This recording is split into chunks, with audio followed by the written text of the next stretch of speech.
rather than, what's the line about the Quakers abolishing the Quakers didn't abolish the ministry, they abolished the laity.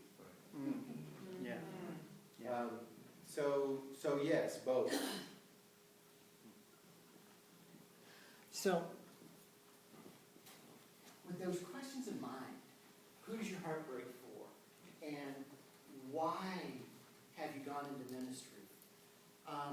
Hopefully it will be helpful to let the deep answers that come up for you there inform what it might mean for you if we could find ways of living out not just our ministry, but our Unitarian Universalism in a different way in the community. The video talked about the difference between what's sometimes called the attractional church and the missional church. Now, this idea behind the attractional church is that it's about attracting people to the church. That the church exists as an institution and we do what we can to bring people in. And to some extent our traditional churches do this, though probably that model reached its height with the megachurch, Willow Creek, Lakewood in Houston, Joel Osteen's church, which have been hugely successful at getting thousands upon thousands of people. I used to drive by Lakewood Church all the time. You can't miss it in Houston because it used to be a basketball stadium with Houston Rockets. Literally, they bought the basketball stadium. And that's where they hold worship 5 times a week. So on one metric, it's been hugely successful, and yet, how have lives been changed? How have people come to touch with who they are at the deepest core of their being, what their faith means to them, and how to live that faith out throughout their lives? The most helpful way for me to think about this missional church, the missional shift, is to help me understand what can it mean for me to be a missionary for Unitarian Universalism wherever the hell I am at that moment. And what can our churches do to empower us and equip us for that missional living 24/7. There's a whole bunch of material that's coming out of this conversation I could give you. I'll just keep it to one frame that several of us who are in the cohort that have been having these conversations among reviews have found helpful. And it does come from one of the Christians who's been writing about this, a man named Reggie McNeil. He wrote in his book, Missional Renaissance. He talked about 3 different kinds of shifts that churches have to make, at least relatively traditional churches have to make, both in thinking and in behavior, to really make this shift from being traditional / attractional to being missional. One is shifting the focus of ministry from internal to external. And I'll unpack each of these in just a few seconds. So that's one, internal to external ministry focus. Moving core activity of the church from program development to people development. And moving a leadership agenda, again, this is in his Christian theological language, from church-based leadership to kingdom-based leadership. We might say leadership within the beloved community. These shifts force us to think about the scorecard differently. It's not about how many, how often, how much. Asking those questions don't really mesh with that worldview of how we're living out our mission in our day-to-day lives. The bad news about this is it's not a growth strategy. If you define growth as numeric growth. If you define growth as some language we've adopted talks about it in terms of incarnational and maturational growth. This is one of the best growth strategies I personally have encountered.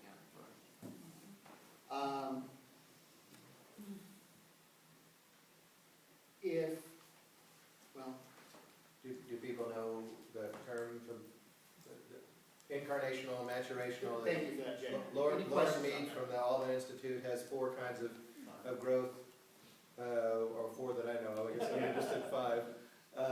And so there's numerical, there's organic, which is like organizational, there's incarnational, impact on the community, and maturational, going deep, growing in depth. So community impact, growing in depth at the possible expense of numerical and organizational or structures. And then there's a 5th kind. I remember what The it 5th is is. associational, and we've added that. Oh, okay. In relationship to our organizations, to our districts, to other congregations. Thank you.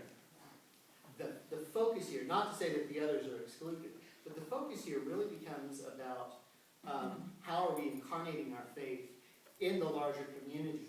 And this doesn't necessarily take the same kind of approach to social justice work. It's not that social justice is unimportant. Indeed, a lot of people who are doing missional church from whatever theological perspective, be it evangelical or quite liberal, are doing some incredible social justice work every day of their lives. Some of you may be familiar with the new monastic movement, those Christians who are trying to live in intentional community and be of service in the communities they're living in. These are folks who theologically have an incredibly evangelical perspective, and when it comes to social justice, we'd be right beside them on almost every issue. And frankly, they're often getting arrested more often than we are for the work they're doing. But that's one aspect of it. Another aspect of those 3 shifts, moving from developing programs within the church, it becomes more about how do we develop people? How do we help those who are with us to grow their souls deeper?